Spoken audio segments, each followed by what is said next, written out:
Assalamualaikum. This is Advocate Aryan Jokyo, an advocate from Legal Shark Law Firm Karachi. We deal in all kinds of cases like civil, criminal, family, etc. You can consult us in any of the matter.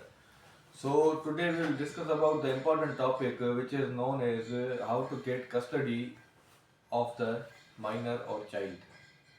तो इस पे आज हम discuss करेंगे कि किस तरह से एक बच्चा जो माइनर है उसकी आप कस्टडी ले सकते हैं और किस तरह से लीगली आप उनको उस बच्चे को अपने पास रख सकते हैं।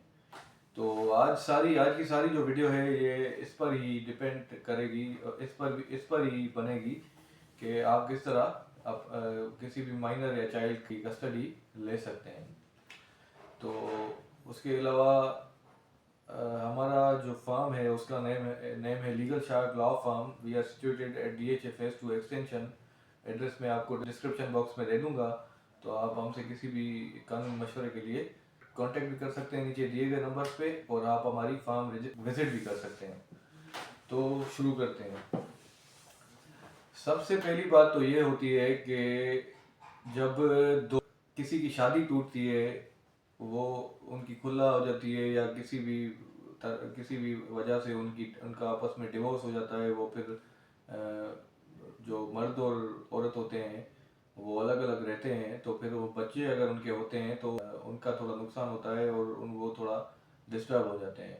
अब सवाल ये पैदा होता है कि जो बच्चे होते हैं उनकी कस्टडी किसके पास रहेगी।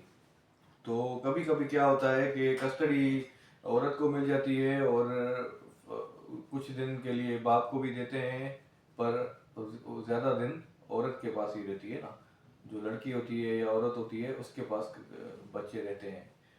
तो अगर फादर फिर क्या करते हैं कि उस बच्चे को 2 दिन के लिए अगर उनको मिलता है तो फिर उनके पास वो उनको अपने पास बिठा लेते हैं और फिर वापस नहीं देते, या फिर उनको कहीं किसी ऐसी जगह पे ले जाते हैं जहाँ पे उनकी मदर जो है वो ना पहुँच पाए।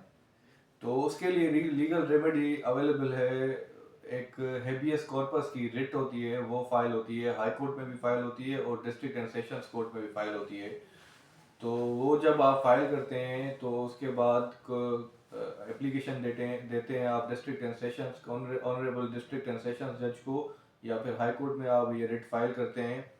उसके बाद ये होता है कि फिर वो ऑनरेबल कोर्ट जो होती है वो लड़के के या लड़की के फादर होते हैं, जो बच्चे के माइनर के फादर जो होते हैं जिन पे ये एलिगेशन होता है, उनकी एक्स वाइफ ने लगाया होता है कि इन्होंने बच्चे को अपने पास छुपा दिया है या कहीं रख दिया है, या फिर वो कोर्ट उनको समन करती है, उनको बुलाती है।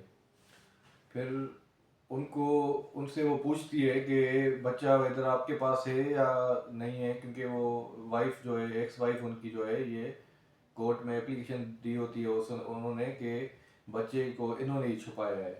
तो वो फिर अगर मानते हैं तो ठीक, नहीं तो फिर कोर्ट उनको डायरेक्शन देती है कि आप बच्चे को पेश करें कोर्ट में, कैसे भी करके बच्चे को पेश करें, क्योंकि आपकी कस्टडी से ही बच्चा गायब हुआ है या गुम हुआ है।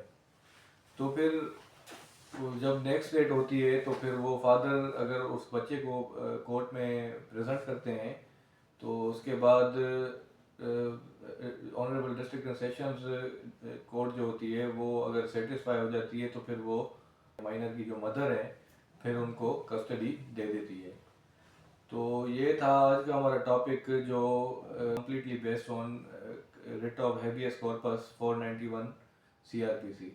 तो इस तरह के किसी भी मसले का हल चाहिए आपको, या लीगल मशवरा चाहिए, या लीगल कोई रेमेडी आपको लेनी है कोर्ट से, तो आप हमसे कांटेक्ट कर सकते हैं। We have team of experienced lawyers which are expert in all kinds of cases.